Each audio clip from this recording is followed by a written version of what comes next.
अरविंद केजरीवाल यांना मोठा धक्का। राज्यसभेतील आपच्या 7 खासदारांचा गट भाजपमध्ये विलीन, तर तपास यंत्रणांच्या दबावामुळे खासदारांची बंडखोरी। ऑपरेशन लोटसवरून आपची भाजपवर टीका। पुण्यामध्ये सुनेत्रा पवार समर्थकांची बॅनरबाजी, बॅनरवर भावी मुख्यमंत्री असा उल्लेख। फटाके फोडून कार्यकर्त्यांचा जल्लोष, बहुमतानं निवडून येण्याचा विश्वास। नाशिक लैंगिक अत्याचार आणि धर्मांतर प्रकरण, आरोपी दानेश शेखच्या फेस आयडीवरून मोबाईल अनलॉक करण्यात यश। मोबाईलमधील डेटा तपासण्याची प्रक्रिया सुरू। नाशिक धर्मांतर आणि लैंगिक अत्याचार प्रकरणात 4ही आरोपींना 6 दिवसांची पोलीस कोठडी। आरोपींची 29 तारखेपर्यंत पोलीस कोठडीत रवानगी। डॉक्टरांच्या हलगर्जीपणामुळे रुग्णाचा मृत्यू, मृत तरुणाच्या कुटुंबियांचा रुग्णालयावर आरोप। भिवंडीमधल्या अंजूर फाटा इथली घटना, रुग्णालय प्रशासनावर कारवाई करावी अशी मागणी। बीडच्या गेवराईमधील शिवरायांचा पुतळा हटवला, महामार्गाच्या मध्यभागी उभारलेला पुतळा काढला। वाहतुकीला अडथळा ठरत असल्यामुळे निर्णय। मराठी जनतेला वेठीस धरू नका, गाठ मनसेची आहे। बॅनरमधून मनसेचा अमराठी रिक्षा चालकांना इशारा। मुलांचे वाईट मुलीवर नजर पडू नये यासाठी आई वडिलांनी मुलीचं टक्कल केलं। अमरावतीच्या वरुडमधला संतापजनक प्रकार, पीडितेच्या तक्रारीवरून आई वडिलांवर गुन्हा दाखल।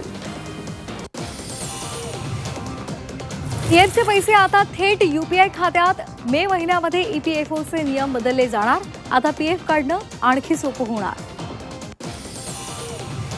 एआयमुळे हजारो कर्मचाऱ्यांच्या नोकरीचे वांदे, एआयमध्ये गुंतवणूक करण्याची मेटाकडून घोषणा। मेटा 10% कर्मचारी कपात करणार, कंपनीमधील 8000 कर्मचाऱ्यांची नोकरी जाणार। म्हाडाच्या सोडतीला अत्यल्प प्रतिसाद, 2640 घरांच्या सोडतीकडे इच्छुकांची पाठ। म्हाडाची घरं इच्छुकांना न परवडणारी, आतापर्यंत केवळ 21,000 अर्ज दाखल। राज्य सरकारी निमसरकारी कर्मचाऱ्यांचा संप अखेर मागे, सुधारित निवृत्ती वेतनासहित मागण्यांसंदर्भात 15 दिवसात अधिसूचना काढण्याचं सरकारचं आश्वासन।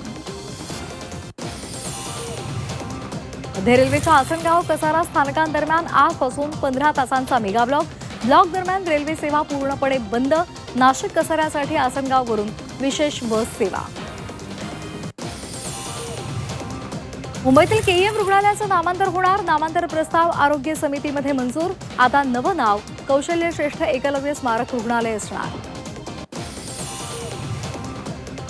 विदर्भात 3 दिवस उष्णतेच्या लाटेचा इशारा, अकोल्यामध्ये सर्वाधिक 45 अंश सेल्सिअस इतक्या तापमानाची नोंद। पारा आणखी वाढणार असल्याचा अंदाज। मराठवाड्यामधील काही जिल्ह्यांमध्ये पावसाचा इशारा, परभणी, नांदेड, लातूरमध्ये पावसाचा अंदाज। मराठवाड्यामध्ये उन्हासोबतच पावसाच्या सरी, शेतकऱ्यांना शेतमालाची काळजी घेण्याचं आवाहन।